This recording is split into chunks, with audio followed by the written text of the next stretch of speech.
Three things cannot be hidden for long: the sun, the moon, and the truth, said Lord Buddha.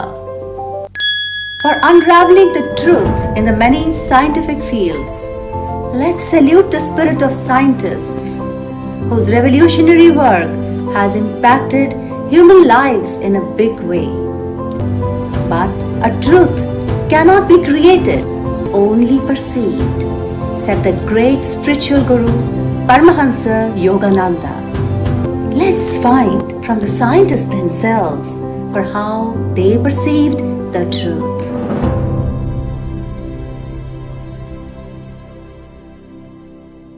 Professor Shiv Govind Singh, Department of Electrical Engineering, Indian Institute of Technology, Hyderabad, is recognized for his highly challenging research investigations in the areas of micro and nanotechnology, three-dimensional integrated circuits, nanobiosensors, and point-of-care diagnostic devices. Through his pioneering research, Professor Singh has offered many creative solutions in broad areas ranging from healthcare to agriculture and engineering.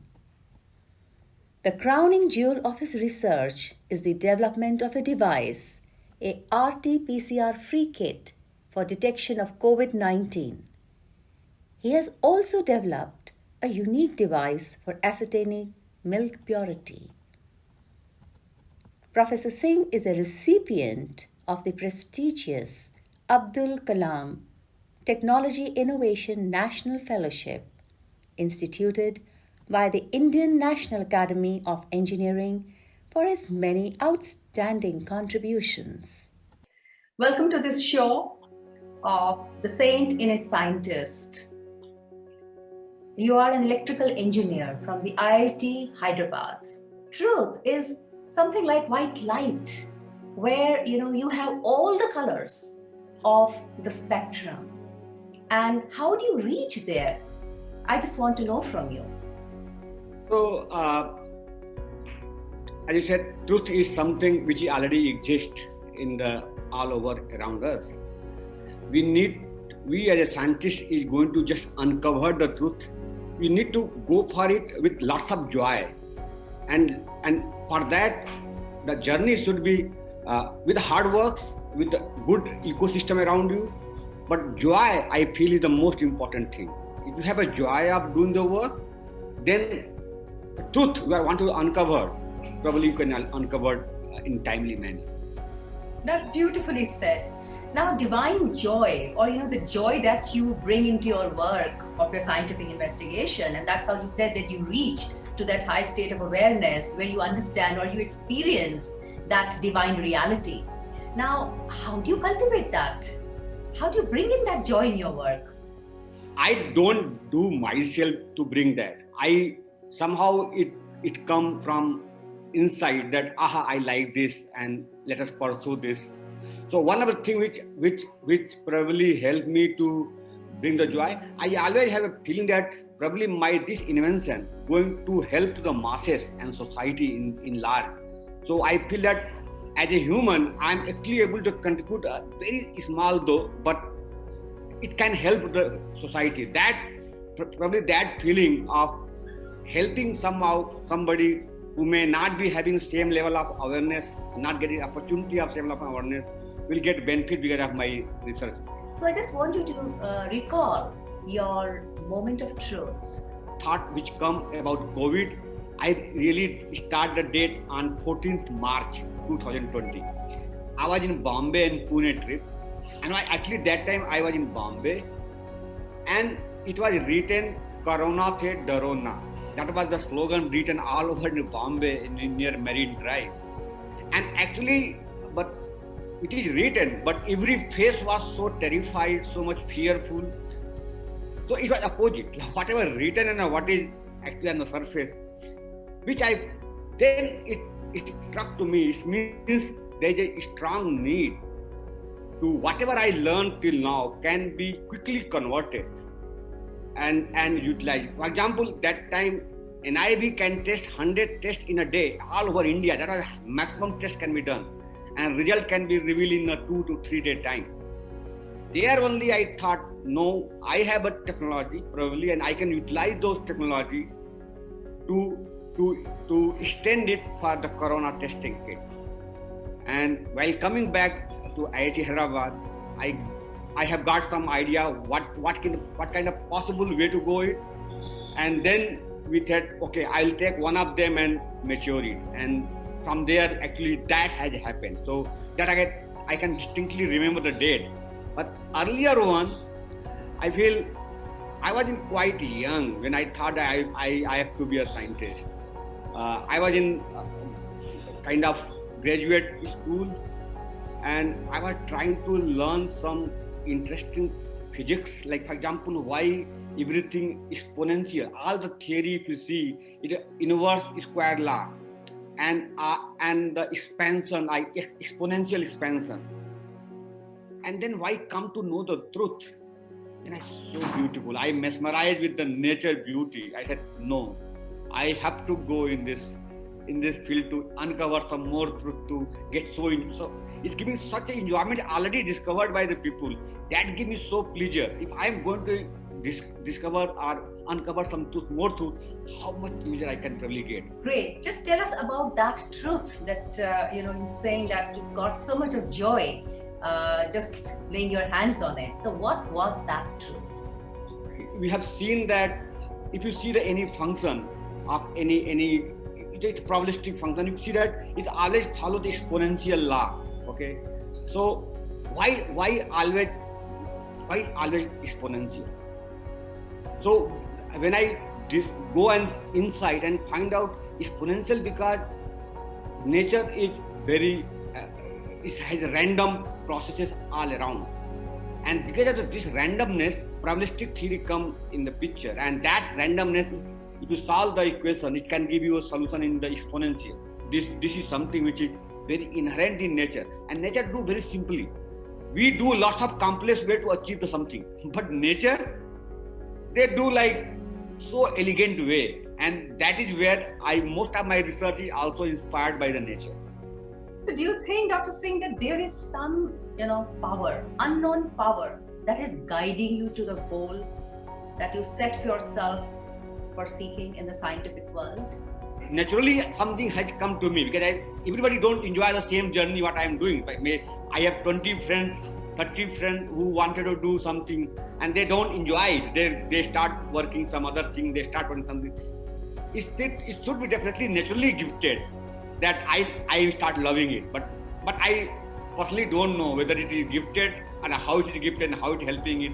I don't have discovered that. But definitely, if you see the different human beings, they love differently. For example, my wife, she always try to, every leak she want to clean it. I said, I never get such a joy, but I can see her face joyful when she cleaning even leaves she clean. I can surprise how can anybody do so much. So it means that something inherently come, and that comes from nature. I don't know, maybe some power. Nature is some power, of course. So it's coming from there. And in that state of awareness, as you're saying, that when you're very joyful and you're so much engrossed in your work and you give your complete heart, mind, soul into it, and that's how you get into those moments, that aha experience comes to you. So I want to know that, has it happened serendipitously, just by chance, or have you gone, through many years of investigation, looking for those moments? I have both the experience. Okay, so I can say that I have one experience during my PhD time, which one of the experiments we are trying something else and we got something different. And then when you do a closer look, and we found that it is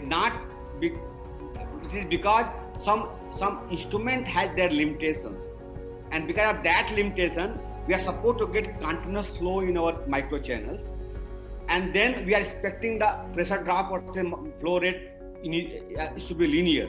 But what we are getting, that after getting and start getting saturating, which is absolutely like non-principal thing. And then we never able to explain it.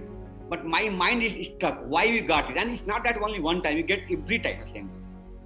Okay. Then I start going and thinking that what could be the reason. Will surprise. I also surprised that time. The instrument limitation to give continuous flow is only up to 1 bar pressure. After that, it start giving a fluctuator. So nature is so smart. They already know that you have to pump fluctuating so that your heart should less pressure, feel less pressure. And that is one thing which I feel that I get all of a sudden. I never planned for that. Okay. However, another result from COVID, I told you, is I very much planned. Like we thought about work very meticulously, plan it very meticulously, and execute it. So it's more like a very, very planned, hard work, well executed, very logically concluded. But one thing is common: there is no lack of effort, no lack of sincerity or ecosystem. So you get good support from your house, because when you are in that mode of thought process, you are actually get cut off from your family. So family have to understand that I am in that mode. They don't disturb me that time. They know that when I am some deep thoughts, I don't want any kind of intervention, not a single kind of intervention. They know it. They actually, even institute also support me that way. Like they can give me environment. Right.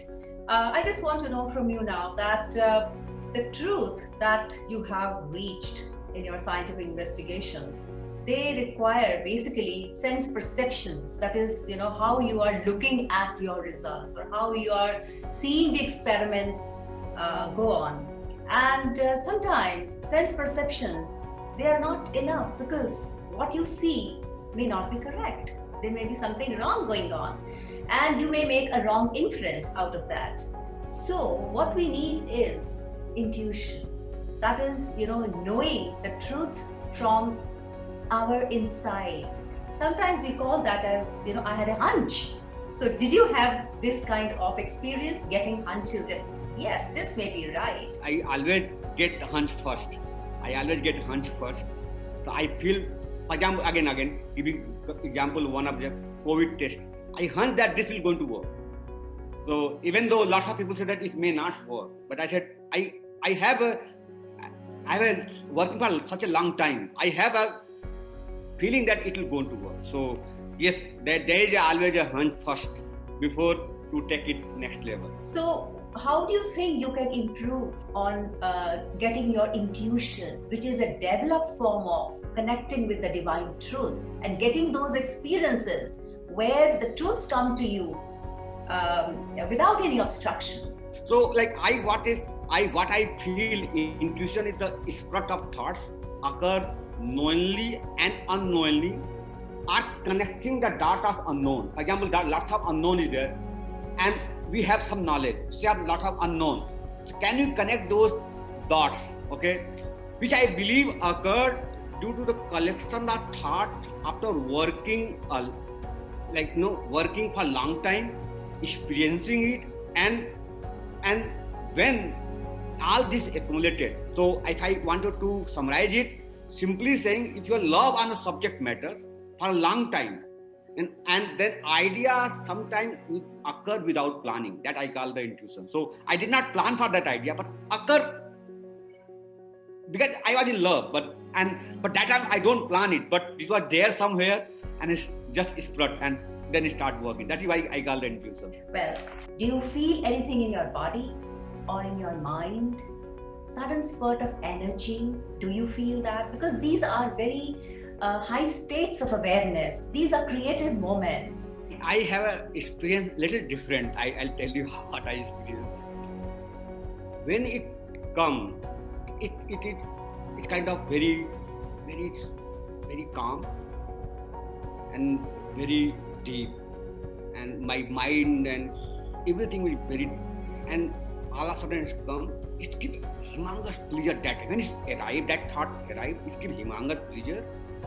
But after that, what I experience, I become restless. I don't be in the same state for a long time. So until I get a complete plan to execute it, I was really restless, and that's what I told you. That time period, if somebody disturb me, I become irritated. And then that may take a week to month to uncover those thought process, or at least shape it thought process. Sometimes I'm not able to make it also, so we have to leave it. But that keeps disturbing why I'm not getting that answer. So that's beautifully explained. But I would say that there is magnetism, because when you are having great energy flow in your body and you are like a channel for that energy, your magnetism has raised, and therefore you're attracting the truths which are already there in the ether. So do you agree with that these truths are always there?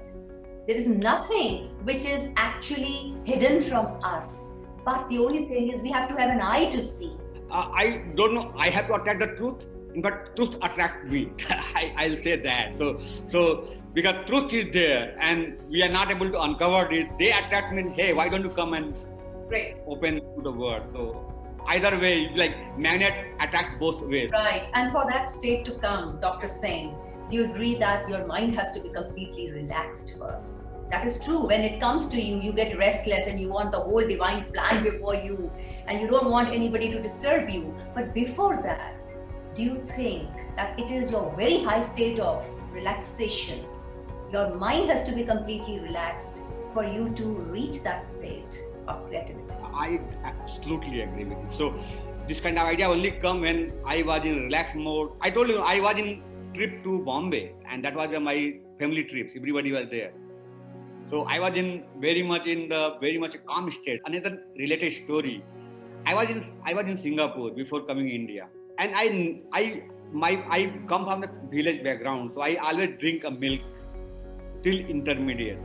And because my house used to have cow and buffalo, everything, so we have to drink half liter milk morning and half liter drink evening. That was our daily routine. When I come to the hostel, I never drink milk after that. Never. It's not because I don't like it. It's because I don't feel the same taste. So I stopped doing it. And I stopped till whole my academic journey in India. Then I went in Singapore and start drinking there. You cannot believe it. I start drinking milk in Singapore. And then come back in India and again try to drink it and again could not drink it. Because it smells and also go bad. So I realized that there's something wrong. It is about the quality of milk. And then when I come back, I was relaxed. And then no, I have to discover one device which can able to measure the quality of milk. In fact, we have developed our device for quality of milk. So yes, calmness is very, very mandatory. Without that, I don't think anything is possible to do anything. Any good invention is required very calm mind. Dr. Singh, do you meditate to reach that state of calmness? Well, I personally, I never say I try to meditate, but what I do from my childhood, because we come from the village background, so we see towards sun. You should sit for a minute and think about, focus on something. So I always try to, I don't know, this is called meditation, but what I always try to sit for 1 minute, I always try to see that some ray of sun is coming from my either from my forehead or from my heart, and I keep doing till I was doing a master in IIT Kanpur. Right. Do you daydream, or do you get some ideas when you're daydreaming? Many scientists get ideas when they're simply in that state of consciousness. Sometimes it's happened. I remember one incident. So we are sitting in the restaurant. We are talking something on topic which was something else, but something come after somebody in discussion which was actually connecting to my research. Okay, which is nobody know that I was in actually, and that when they said something, which I can use those things in my research, and in next half an hour they keep discussing, and I was there, but I was not part of what whole discussion they did. I was absolutely somewhere else, and actually I implement those ideas later on in my other 3D IC project. And what is so important, as you have already said, that it is working with joy, working with love, and having that feeling that you are working for someone, and you have a great responsibility as a scientist. So all those things put together makes you reach that states of higher awareness where you reach, these divine realizations. And this is very wonderful. Anything you would like to say for our budding scientists? One have to work hard, meticulous, precision, and along with love with the subject matter. And if you start going to nature way of doing the work, how nature do, the way, the elegant way they are trying to resolve the complex things to do elegantly. We need to invent something as elegant as nature do. Then that is the way to go for invention. It's going to help larger cause of humanity, and it will actually definitely give you a lot of joy. And this joy is going to driving force. And nature is presenting it before you all the time. And you have to have a right to see and replicate it and make something which is useful for humankind. So beautiful. Thank you very much, Dr. Cole. Thank you. Thank you, madam. Paramahansa Yogananda said, "Thoughts are universally and not individually rooted. A truth cannot be created but only perceived. The erroneous thoughts of man result from imperfections in his discernment." He said further, "The goal of yoga science is to calm the mind, that without distortion it may mirror the divine vision in the universe."